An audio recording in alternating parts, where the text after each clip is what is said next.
Today I'm talking about the middle chapters of Harry Potter and the Chamber of Secrets.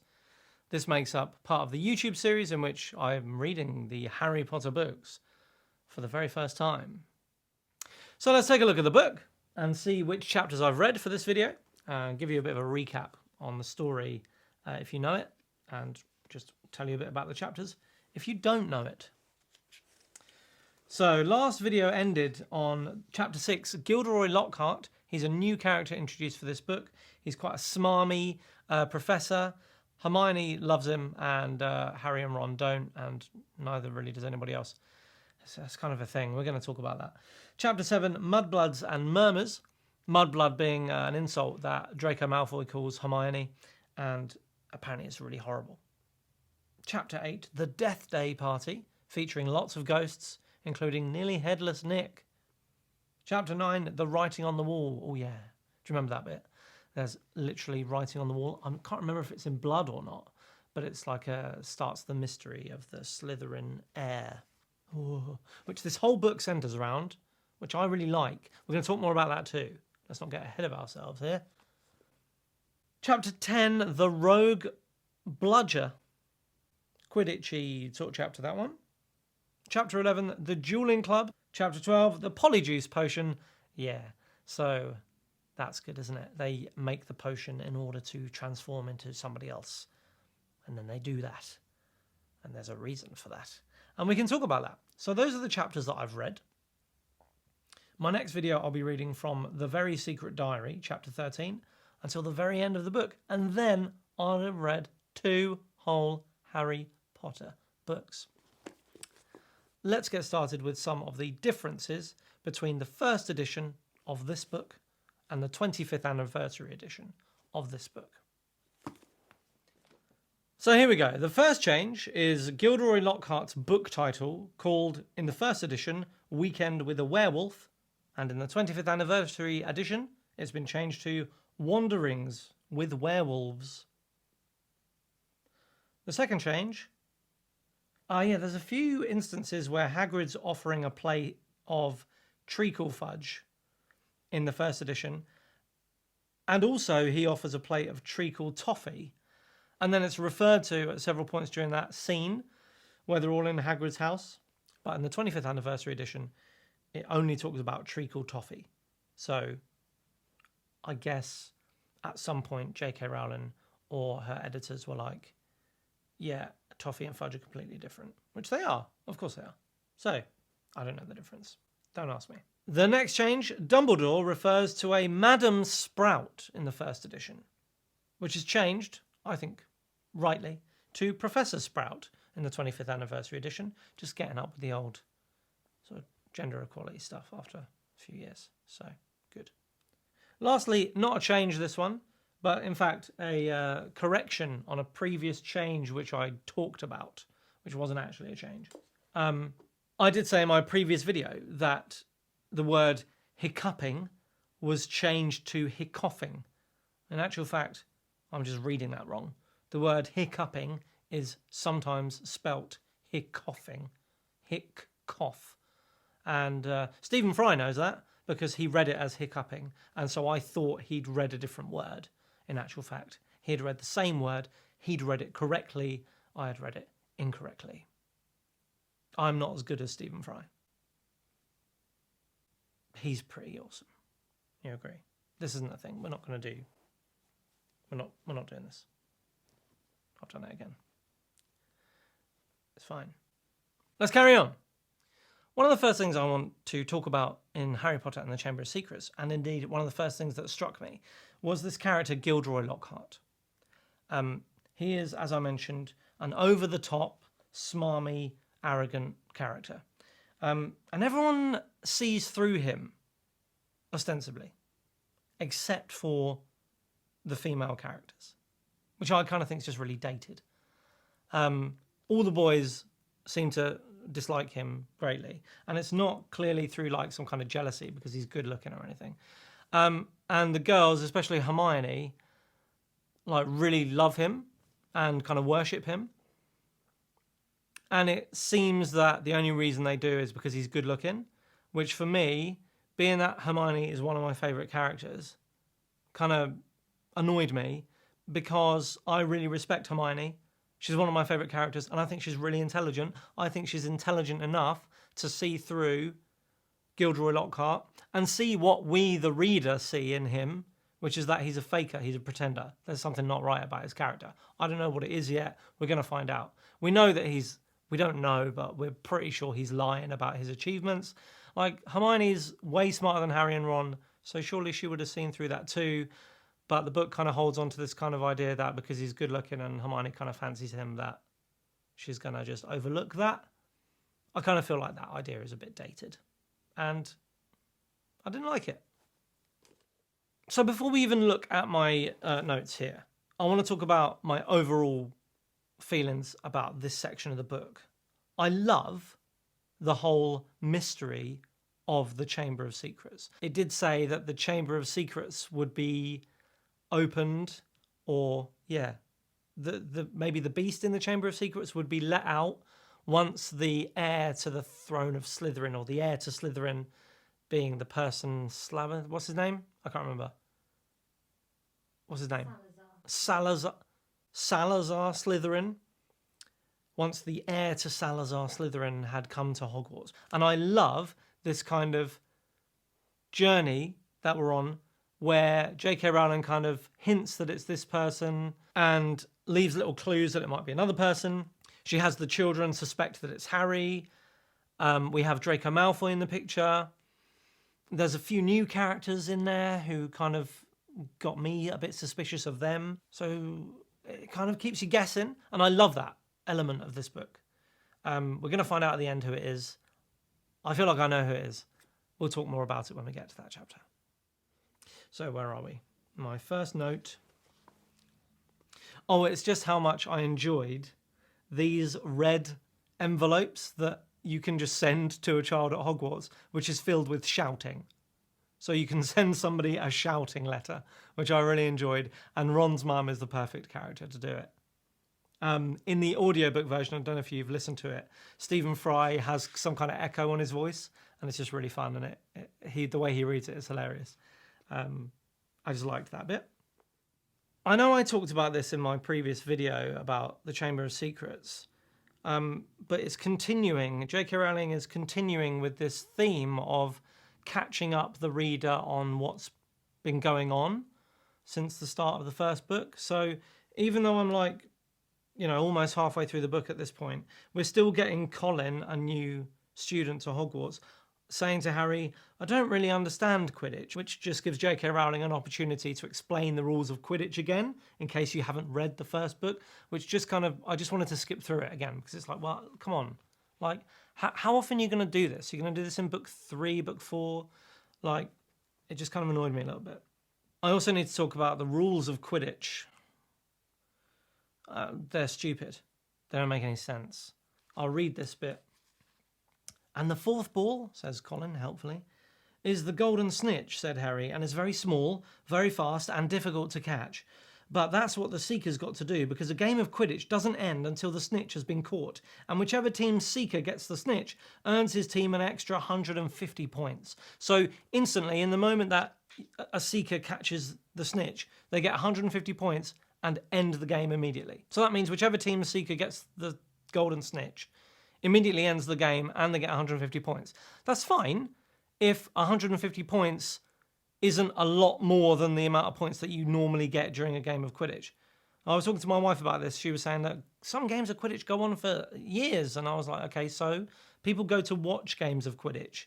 You wouldn't go and watch a game of Quidditch if you had to put your life on hold to watch it for weeks and weeks and months and years. Like, it doesn't make any sense. Most games of Quidditch end within a few hours. I'm assuming that, right? So then what I needed to know was, well, how much is a goal worth? Because I know that some of the players score goals, beaters or people, chasers. There's quaffle is the ball that scores goals. So if you're scoring goals during the game, fine. But if you're scoring goals and 150 points is way more than what the goals are worth, that doesn't matter. And everyone in the stadium isn't going to be bothered about the quaffle and who's scoring goals. They're going to be looking for the Seeker and seeing which Seeker is going to win the game instantly by getting the snitch. It just doesn't make a lot of sense to me. In the chapter Mudbloods and Murmurs, Ron accidentally fires his own wand at himself and curses himself with a horrific curse that causes him to just continuously vomit up slugs, which is so gross and so hilarious. "It was bad," said Ron hoarsely, emerging over the tabletop, looking pale and sweaty. "Malfoy called her Mudblood, Hagrid." Ron dived out of sight again as a fresh wave of slugs made their appearance. Hagrid looked outraged. And then Ron keeps like coming back up and going behind to vomit up these slugs. Just the idea of these slugs, slugs coming up into your mouth is so gross. But I loved it. It's just exactly the kind of curse that you want him to put on Draco Malfoy, but poor Ron ends up getting them. Next, in the chapter The Writing on the Wall, we're introduced to the idea that Filch, the Hogwarts caretaker, janitor person, isn't that Hagrid? Oh yeah, he's the groundsman. Yeah, okay. So we find out that Filch is a squib, which is a fun word to say. And a squib is someone who's born into a wizarding family but hasn't got any magic powers, reading directly from the book. Kind of the opposite of muggle-born wizards, but squibs are quite unusual. So Squibs and Filch, they don't have any magic powers. Why on earth would Hogwarts employ a squib to be the caretaker, the person in charge of cleaning, maintaining, repairing the school building and upholding it to a certain visual standard? Why would you employ someone who can't do magic to do that? That's the most frustrating thing. You can get a wizard to do that. A wizard can do magic to clean it. Reparo. Oh, the bench is broken. Oh, what are you going to do, Filch? Oh, I'll get some nails and a hammer and my drill. Take about half an hour to fix it. No, reparo is done. You don't get a squib to be the site agent. Makes no sense. This bit got me thinking in the same chapter, The Writing on the Wall. They're in a class with Professor Binns, who's a very old history of magic professor. And they hate his lectures because they're dry and boring. And he was talking about the Chamber of Secrets. Hermione put her hand up and interrupted him. And everyone was like, oh, he never gets interrupted. And she asked. And he's like, all right, very well. He said slowly, let me see. The Chamber of Secrets. You all know, of course, that Hogwarts was founded over 1,000 years ago. Then he goes on to list the names of the professors, the 4 professors that set up Hogwarts. The houses are named after them. Then he says, they built this castle together, far from prying Muggle eyes, for it was an age when magic was feared by common people, and witches and wizards suffered much persecution. Which just got me thinking about the world again. Was that an age where witches and wizards were suffering much persecution? It kind of does make me think of like the Salem witch trials in America, and probably similar things like being witch hunted in England, which I imagine happened 1,000 years ago, as like medieval times, I think. Maybe. But it sounds about right, but it's cool that it's like J.K. Rowling's put that into real history and said that wizards were around then, and witches and wizards are around then, and magic is a thing, but they were persecuted then, which they would have been, but we, being muggles, don't think that they are actually or were wizards and witches. That's just kind of interesting. Okay, so in the chapter The Dueling Club, Snape sets up a duel between Harry and Draco Malfoy. Draco goes first, I guess, and he spells a snake out of the end of his wand, and the crowd goes wild and Harry feels scared. But then it says he knew the snake wouldn't attack anyone now, though how he knew it, he couldn't have explained. And he ends up saving Justin Finch-Fletchley from the snake, and everyone looks at him like, oh God, what have you just done? Turns out that Harry can speak to snakes. And what I like about that is that we already knew that because he speaks to a snake in the first book before he even goes to Hogwarts. So that's pretty cool. We don't think anything of it because there are lots of weird things happening to Harry, and lots of things generally happen to wizards before they get invited to Hogwarts. And we just pass it off as one of those things. But it turns out there's a very special reason that Harry can speak to snakes, and that's because he's a Parcelmouth. Ron pushed Harry into an armchair and said, "You're a Parcelmouth. Why didn't you tell us?" "I'm a what?" said Harry. And I remember reading this thinking, like, why does Harry have another special thing about him? Like, he's already really good at Quidditch, really fast. He's already the child who at 1 year old survived an attack from the most devastatingly powerful wizard there's ever been. And now he's a Parcelmouth. He gets like something else special added on top. And it just kind of was a bit like, come on, Harry. Why do you have to be so special? We just want to have a normal Hogwarts experience. A normal, everyday, average life. That's what we want. And Harry doesn't get it at all. He's like, "Do you want to tell me what's wrong with stopping a dirty great snake biting Justin's head off?" he said. "What does it matter how I did it as long as Justin doesn't have to join the headless hunt?" "It matters," said Hermione, speaking at last in a hushed voice, "because being able to talk to snakes was what Salazar Slytherin was famous for. That's why the symbol of Slytherin house is a serpent." Now, at this point, we need to talk about the Chamber of Secrets and the fact that Salazar Slytherin set up the Chamber of Secrets to open once the true heir of Slytherin came to Hogwarts.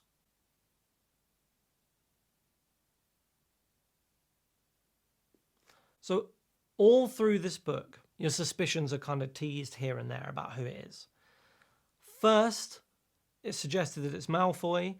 I thought back to how Lucius, is that his name? Lucius Malfoy? Lucius Malfoy coming into the book as a new character. What? Lucius. Not like Lucius. You can say Lucius. I'm going for Lucius. Oh, don't. Well, I am.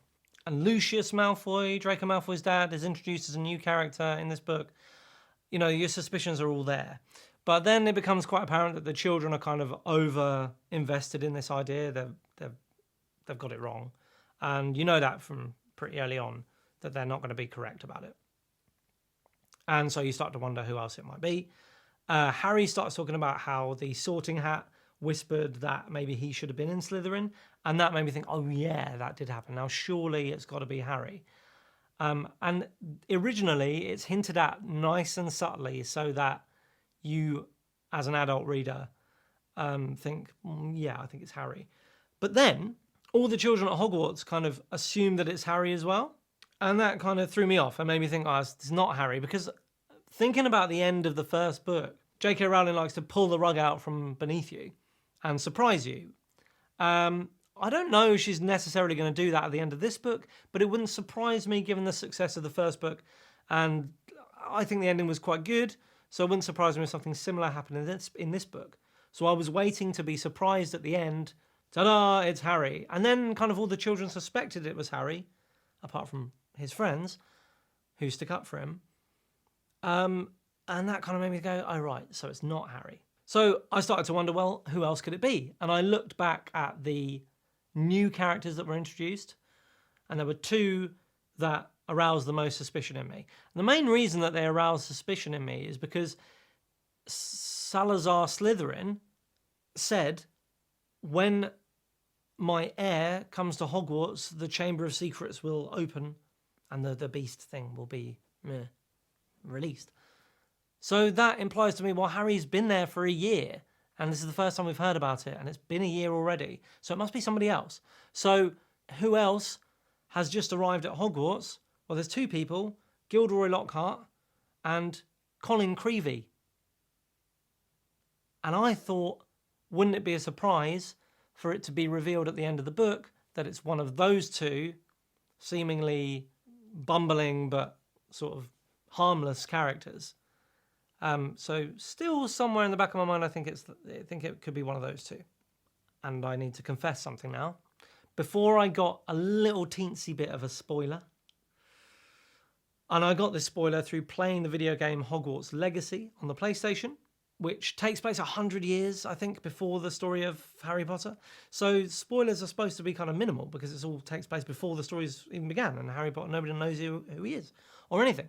So I haven't had anything spoiled really through playing the game, and I read that you don't get any spoilers for the story through playing the game. So I was like, fine, but there are little bits here and there that like, oh right, so that's how that works and stuff like that. So this one was about Parcelmouths, and it said in one quest in the game that Parcelmouths are all descended from Salazar Slytherin, which has kind of cool implications about Harry Potter's character, that he is somehow descended from Salazar Slytherin if he's a Parcelmouth, which makes me think he is the heir to Slytherin, Salazar's descendant.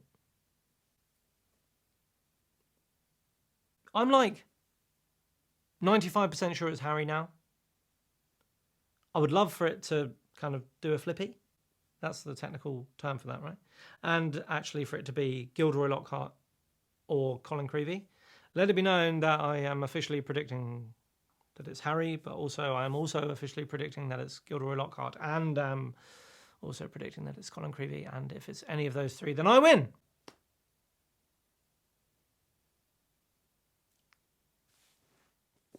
And that's it for this video. Next time I'll be reading from chapter 13 all the way to the end of the book. I'm going to find out who the heir to Slytherin is. I'm going to find out what's in the Chamber of Secrets. I think it's probably this big old snake thing. Or maybe a phoenix. And Harry's going to get a sword. He hasn't got a sword yet, but I'm excited for him to get a sword. I really hope he gets a sword. So, see you next time for that video. Goodbye.